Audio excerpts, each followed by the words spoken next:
I think it's important for people to understand something.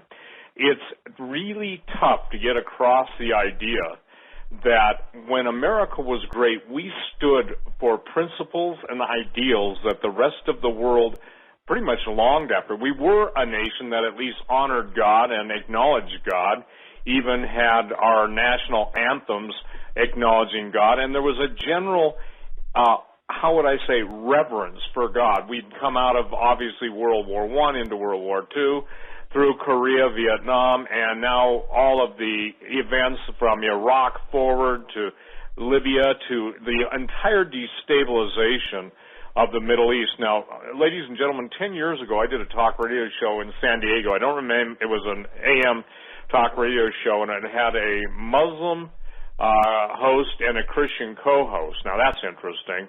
And in those days I was talking about the Imam Mahdi and what's called the global caliphate.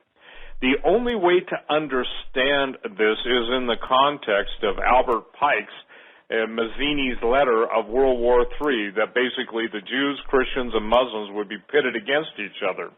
Now, in order to understand what's going on, all of the warfare is economic. I want to repeat, all warfare is economic. Somebody wants somebody else's stuff. Someone wants territory, food supply, minerals. They want what they cannot take through barter, negotiation, or even fair trade. And I don't mean fair trade like the Fair Trade Act, which was nothing more than a license to steal. But what I'm talking about is just measures. We're at the point of when will the United States strike Syria with Britain?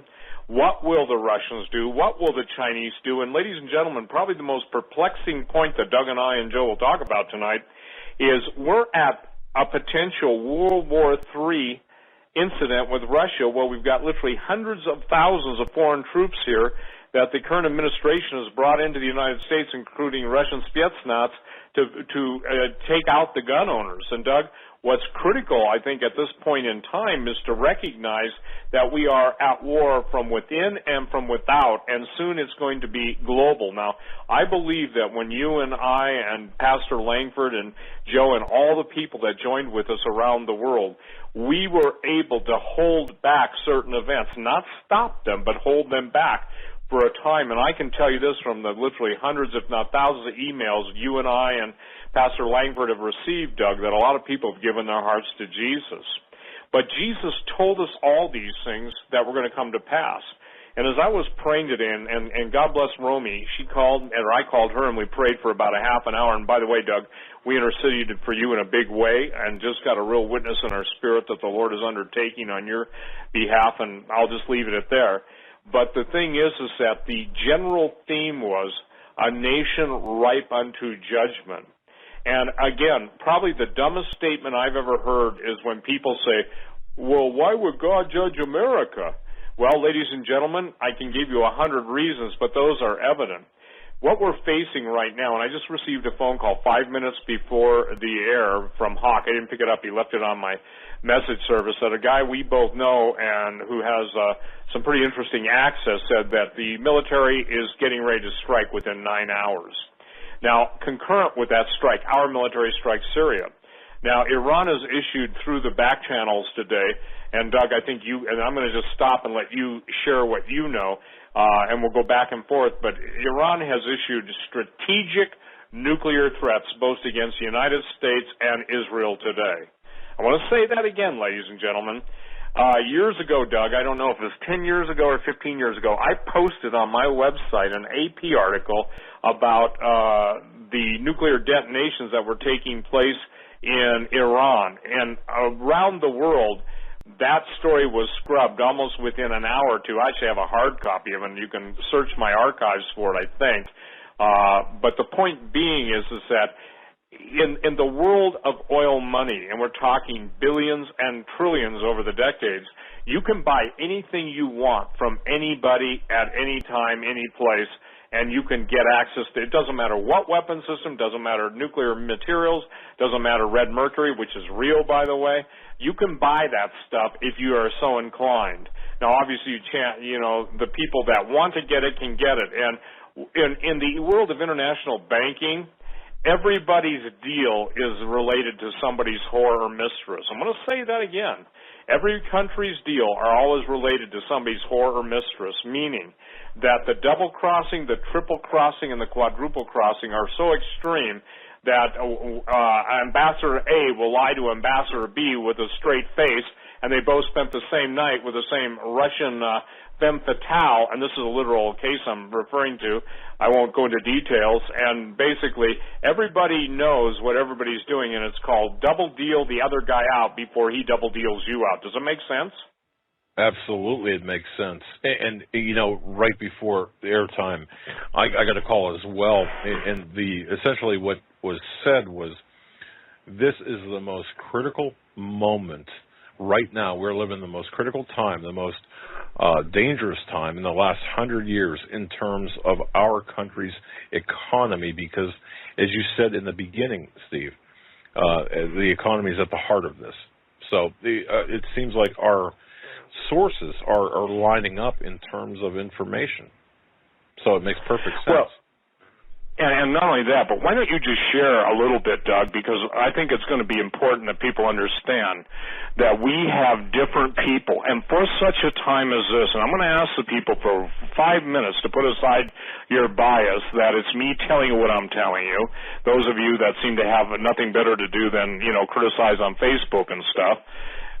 So, Doug, I want you to share what your source told you, and then I'm going to share what my sources are telling me, and then I'm going to share what the Lord shared with me while I was praying today, because my wife came in about an hour before the show and said, what's wrong with you? I said, I've never had in all the years of warning and writing and praying such a sense of sadness, not fear, not even trepidation, just sadness at what's getting ready to happen, the lives that'll be lost. I watched the little Syrian kids being pawns in this game of lie and blame, and it breaks my heart. And I looked at my granddaughter today, who was 9, who was in my office cleaning up my floor by letting her shred all the envelopes. I had all I could do to keep from just breaking down. This is so late in the game, because again, ladies and gentlemen, it's like Isaiah 22. God was warning the children of Israel what's going to happen. They're all up on the roof partying, and that's where the statement came that we quote, eat, drink, and be merry, for tomorrow we die. The point is that people know it's changed. Today you saw the story that the Founding Fathers are now considered terrorists by the Department of Defense. Well, who in the blazes can they not name now? And let me just say this, it's anybody but them. And tonight, forgive me, tonight when I was praying, the Lord said, remember what I showed you this morning. And what he showed me this morning, I was up at 4:30 because I can't sleep, and I know I should sleep, and thank you for praying for me to sleep, people. But the U.S. military is going to experience such a staggering defeat that it's going to rock the world. I don't know if it's an aircraft carrier. The Lord said they have made war on me, Steve, and now my hand of protection is taken off them. In their fury, they will make war against the people of their own country, not knowing that the very people they're training are going to be, whether it's Spetsnaz or Chinese special operations or whoever, they're going to turn on those people. It was such a vehemence, and I'm going to quote later on, Doug, in the show, some of the most famous defectors that have ever come forward. And even though they told everybody in our Congress and Senate closed door intelligence briefings, still the slaughter that's prepared for the U.S. military at the hands of those who they are now training is unimaginable. So sadness is in the land, and it's a thing that, to be honest with you, we're going to talk about the joy of the Lord being our strength, and that only Jesus can carry us through. But ladies and gentlemen, this isn't a time to be party-hardy, and waiting for the next Super Bowl, because very soon we're going to be thrown in, and only God's mercy will stop Iran and the counter-dealings going on between Saudi Arabia offering Russia control of the world's oil market and control of their natural gas market. If they just pull away from Assad, the super sunburned missiles and all the higher tech weapons that are in Syria right now, I received communication from people that are monitoring the Cuban situation.